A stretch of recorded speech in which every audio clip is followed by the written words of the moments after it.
प्रभात साक्षी news network के खास कार्यक्रम पूर्वोत्तर लोक में आप सभी का स्वागत है।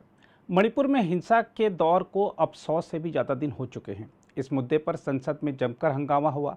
कांग्रेस नेता राहुल गांधी ने कहा कि भारत माता की हत्या की गई है, तो वहीं प्रधानमंत्री ने कहा कि पूर्वोत्तर हमारे दिल का टुकड़ा है। उन्होंने विश्वास दिलाया है कि पूर्वोत्तर में शांति के सूर्य का उदय होगा। इसी के साथ ही लोकसभा ने मणिपुर में शांति की अपील संबंधी प्रस्ताव भी पारित कर दिया है। दूसरी ओर असम सरकार केंद्र और उल्फा के वार्ता समर्थक गुट के साथ शांति वार्ता की तैयारी कर रही है, तो नागालैंड के मुख्यमंत्री ने दावा किया है कि उनका राज्य महिलाओं के लिए सर्वाधिक सुरक्षित है। अरुणाचल प्रदेश में प्रतिबंधित उग्रवादी संगठन के खिलाफ सुरक्षा बलों को बड़ी कामयाबी मिली, तो त्रिपुरा के मुख्यमंत्री ने घुसपैठ के प्रति चिंता जताते हुए कड़े कदम उठाने के निर्देश दिए हैं।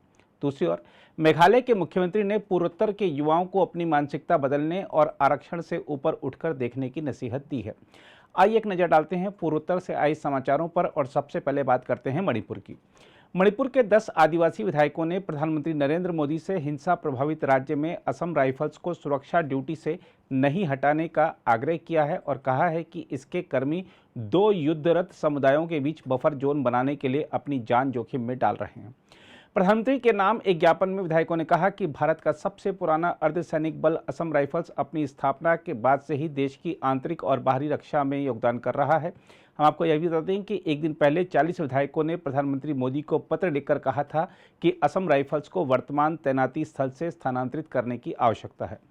इसके अलावा मणिपुर में शांति बहाली के लिए सभी से मिलकर काम करने और वहां के लोगों के लिए दर्द की दवा बनने का आग्रह करते हुए प्रधानमंत्री नरेंद्र मोदी ने गुरुवार को कहा कि देश का पूर्वोत्तर क्षेत्र वैश्विक दृष्टि से केंद्र बिंदु बनने वाला है।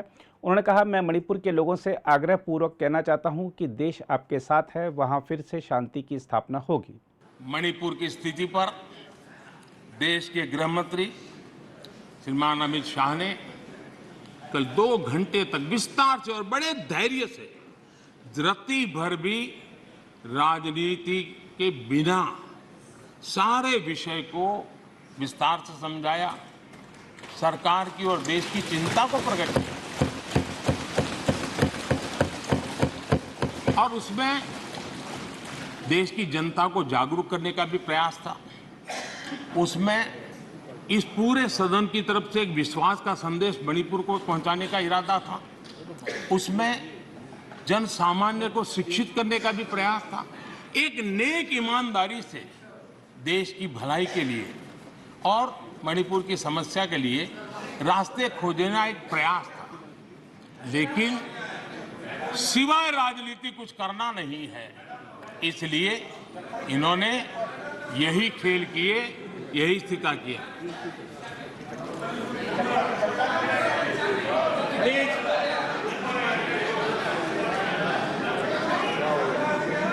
आदरणीय अध्यक्ष महोदय,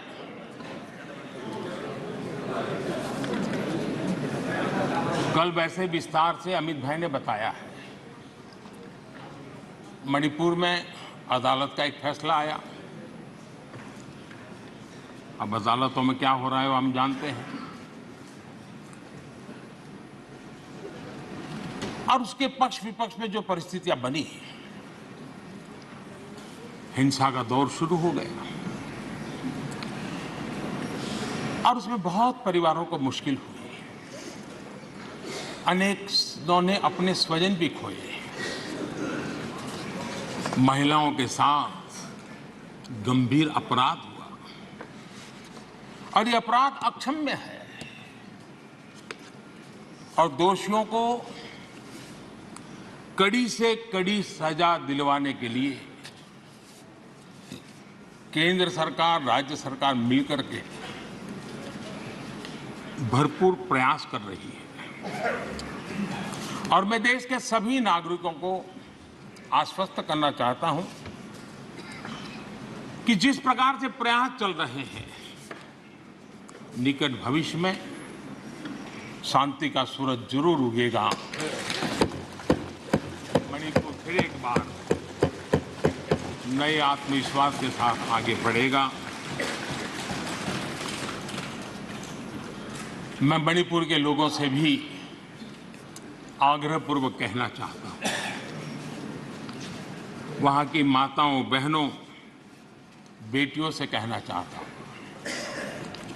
देश आपके साथ है,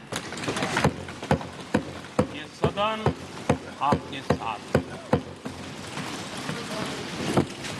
हम सब मिलकर के, कोई यहां हो या ना हो, हम सब मिलकर के इस चुनौती का समाधान निकालेंगे, वहां फिर से शांति की स्थापना होगी। मैं मणिपुर के लोगों को विश्वास दिलाता हूं कि मणिपुर फिर विकास की राह पर तेज गति से आगे बढ़े, उसमें कोई प्रयासों में कोर कसर नहीं रहेगी। इसके अलावा मणिपुर में यौन उत्पीड़न का एक और मामला सामने आया है। चुराचांदपुर जिले की एक विवाहित महिला ने आरोप लगाया है कि 3 मई को अपने जलते हुए घर से भागते समय पुरुषों के एक समूह ने उसके साथ सामूहिक दुष्कर्म किया था। पुलिस ने यह जानकारी दी है। पुलिस के मुताबिक इस संबंध में 9 अगस्त को बिष्णुपुर महिला थाने में प्राथमिकी दर्ज की गई और बाद में इसे आगे की जांच के लिए चुराचांदपुर थाने में स्थानांतरित कर दिया गया। इसके अलावा कांग्रेस के पूर्व अध्यक्ष राहुल गांधी ने मणिपुर की स्थिति को लेकर बुधवार को केंद्र सरकार पर तीखा प्रहार किया और आरोप लगाया कि पूर्वोत्तर के इस राज्य को इस स्थिति में पहुंचाने वाले लोग देशप्रेमी नहीं हैं। उन्होंने लोकसभा में सरकार के खिलाफ लाए गए अविश्वास प्रस्ताव पर चर्चा में भाग लेते हुए प्रधानमंत्री नरेंद्र मोदी के मणिपुर का दौरा नहीं करने को लेकर उन पर निशाना साधा और दावा किया कि प्रधानमंत्री इस राज्य को हिंदुस्तान का हिस्सा नहीं समझते। राहुल गांधी ने संसद का सत्र समाप्त होने के बाद भी एक प्रेस कॉन्फ्रेंस की और मणिपुर की स्थिति को लेकर सरकार पर निशाना साधा। और जब मैंने कल प्रधानमंत्री को देखा हंसते हुए, मजाक उड़ाते हुए, मैं समझ नहीं पा रहा था कि हिंदुस्तान का प्रधानमंत्री इस प्रकार से कैसे बोल सकता है। प्रधानमंत्री को यह पता नहीं लग रहा है कि हमारे देश में क्या हो रहा है। छोड़िए, नहीं जाना चाहते हैं, उसके भी कारण हैं, शायद मैं बता नहीं सकता हूं आपको। उसके कारण हैं, मगर अगर जा नहीं सकते हैं तो मणिपुर के बारे में बोले तो। हिंदुस्तान की आर्मी, आप सब जानते हो, सेना को आप जानते हो, जो मणिपुर में हो रहा है, हिंदुस्तान की सेना उसको 2 दिन में रोक सकती है। 3 दिन नहीं लगेंगे। अगर हिंदुस्तान की आर्मी को कहा गया कि यह तमाशा बंद करो, 2 दिन में यह तमाशा, ड्रामा बंद हो जाएगा। प्रधानमंत्री मणिपुर को जलाना चाहते हैं, आग बुझाना नहीं चाहते हैं। यह है सच्चाई। असम से आए समाचारों की बात करें तो आपको बता दें कि केंद्र, असम सरकार और उल्फा के वार्ता समर्थक गुट के बीच शांति वार्ता 15 अगस्त के बाद राष्ट्रीय राजधानी में होगी। संगठन के नेता अनूप चेतिया ने बुधवार को संवाददाताओं से बातचीत में यह जानकारी दी। चेतिया ने यह उम्मीद भी जताई कि शांति वार्ता 2024 से पहले पूरी हो जाएगी। उन्होंने कहा, हमें उम्मीद है कि आम चुनाव से पहले हम भारत सरकार के साथ किसी समाधान पर पहुंच जाएंगे। उन्हें एहसास है कि अगर वे हमारे साथ समझौते पर हस्ताक्षर करते हैं तो असम की समस्या सुलझ जाएगी। वार्ता समर्थक उल्फा गुट ने 2011 में ही केंद्र के साथ बातचीत शुरू कर दी थी, लेकिन अंतिम समाधान अभी तक नहीं निकल सका है। इस गुट का आरोप है कि नरेंद्र मोदी सरकार के सत्ता में आने के बाद से बहुत प्रगति नहीं हुई है। हालांकि पूर्व प्रधानमंत्री डॉक्टर मनमोहन सिंह के कार्यकाल में बातचीत अंतिम चरण में पहुंच गई थी। इसके अलावा कांग्रेस अध्यक्ष मल्लिकार्जुन खड़गे और पूर्व अध्यक्ष राहुल गांधी ने पार्टी की असम इकाई के नेताओं के साथ बैठक की, जिसमें अगले साल होने वाले लोकसभा चुनाव की तैयारियों के बारे में चर्चा की गई। पार्टी मुख्यालय में हुई इस बैठक में कांग्रेस के संगठन महासचिव केसी वेणुगोपाल, पार्टी महासचिव और असम प्रभारी जितेंद्र सिंह, प्रदेश कांग्रेस कमेटी के अध्यक्ष भूपेन बोरा, सांसद गौरव गोगोई, अब्दुल खालिक और कई अन्य नेता मौजूद थे। मेघालय से आए समाचारों की बात करें तो आपको बता दें कि राज्य के मुख्यमंत्री कोनराड के संगमा ने कहा है कि पूर्वोत्तर के युवाओं को अपनी मानसिकता बदलनी चाहिए और आरक्षण से ऊपर उठकर देखना चाहिए, क्योंकि वे दुनिया में किसी से भी प्रतिस्पर्धा करने में सक्षम हैं। वॉइस ऑफ पीपुल्स पार्टी सहित विभिन्न संगठनों की मांगों के बाद उनकी सरकार ने राज्य की नौकरी आरक्षण नीति की समीक्षा के लिए एक विशेषज्ञ समिति गठित की थी। संगमा का यह बयान उसके 2 महीने बाद आया है। उन्होंने कहा, आदिवासी समुदाय को यह उम्मीद नहीं करनी चाहिए कि जीवन के सभी क्षेत्रों में आरक्षण होगा। उन्होंने कहा, हमें आरक्षण से ऊपर उठकर देखने की जरूरत है और पूर्वोत्तर के युवाओं की मानसिकता यह होनी चाहिए कि वे दुनिया में किसी से भी प्रतिस्पर्धा में सफल होने में सक्षम हैं। अरुणाचल प्रदेश से आए समाचारों की बात करें तो आपको बता दें कि तिराप जिले में सुरक्षा बलों की कार्रवाई में प्रतिबंधित उग्रवादी संगठन national socialist council of Nagaland के निकी का एक सदस्य मारा गया और उसके पास से हथियार बरामद किए गए। पुलिस के एक वरिष्ठ अधिकारी ने यह जानकारी दी। तिराप के पुलिस अधीक्षक राहुल गुप्ता ने कहा कि असम राइफल्स की खोंसा बटालियन और जिला पुलिस की कार्रवाई में जिले के हुकनजुरू के निकट एक इलाके में NSCN के का एक सदस्य मारा गया, जिसकी पहचान स्वयंभू सचिव वांगखाई वांगसा के रूप में की गई है।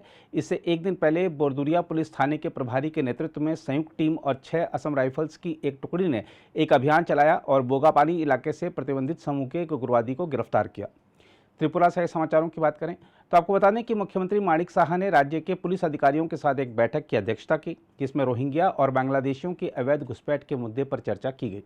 असम के मुख्यमंत्री हिमंत बिस्वा शर्मा ने हाल ही में कहा था कि बांग्लादेश के रोहिंग्या घुसपैठिए दलालों की मदद से दिल्ली या कश्मीर जाने के लिए त्रिपुरा को गलियारे के रूप में इस्तेमाल कर रहे हैं।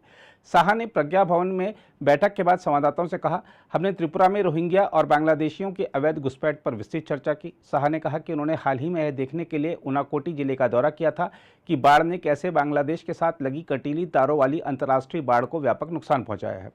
उन्होंने कहा, नदी ने वहां अपनी दिशा बदल ली है, जिससे बाढ़ को व्यापक नुकसान हुआ है। अब घुसपैठिए सीमा पार करने के लिए क्षतिग्रस्त हिस्से का उपयोग कर रहे हैं। पुलिस घुसपैठ के प्रयासों को रोकने के लिए सीमा सुरक्षा बल के साथ समन्वय बढ़ाएगी। अगर आप भी लेना चाहते हैं देश दुनिया की तमाम जानकारी तो आज ही सब्सक्राइब करें हमारे चैनल को। साथ ही नीचे दिए बेल आइकन को जरूर दबाएं ताकि हर अपडेट आप तक पहुंच सके।